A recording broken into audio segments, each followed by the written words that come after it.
a short video just on basic maintenance and just general care of your saxophone, which will be the same for an alto, tenor, baritone, soprano.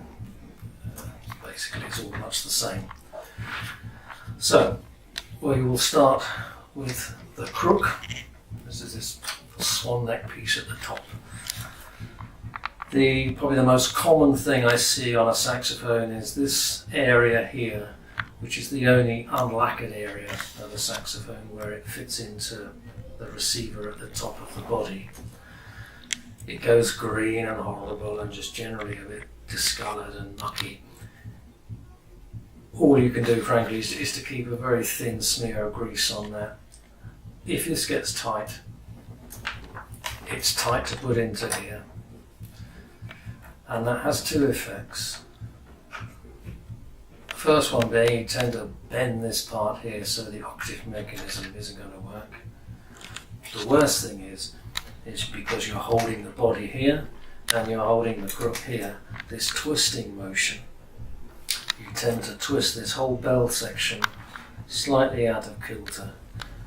And because these keys, the B flat, the B and the C sharp and the C to a degree, because they're all mounted on pillars on the main body, if this bit gets bent slightly around the corner, then these don't line up. Easy to bend back. Just about every saxophone I see, this will be a problem. And it's all because this has corroded and it's tight to put together. So it's really important to keep a drop of grease on this sleeve here. Such a simple thing can save you a lot of money in repairs. The other two most regular things you see is sticky pads on a saxophone, which is the bane of most saxophonists' lives, frankly. The two most common ones to stick are the G sharp and the C sharp, the one at the bottom here. They aren't direct levers, they are keys that open just via a spring rather than a direct lever. And they're held shut all the time, so they tend to gather all the muck and the gums that goes down an instrument. The best way to clean these is with a bit of soft cloth and some white spirit, not meths, white spirit.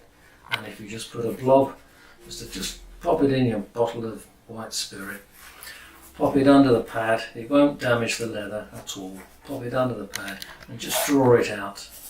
You're not going to aggravate the pads like the clarinet or the flute because they're leather, excuse me, and they're much more resilient to ripping. And just pull it out a few times, and that will move the debris of the green corrosive deposit that's gathered between the pad and the top of the tone hole.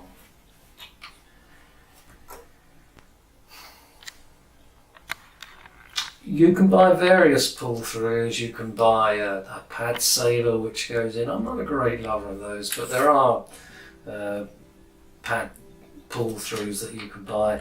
They're not a bad idea. Don't try and put it through the crook. They're too bulky and it will get jammed. This pipe here protrudes a third of the way into the door. It's going to certainly jam on that, and I've lost count the number of times where people have come along where they've tried to pull the pull-through that they use for the body. It's just never going to go. That must be stupid. But anyway, there we are. That's about it, really. I think that all you can do yourselves.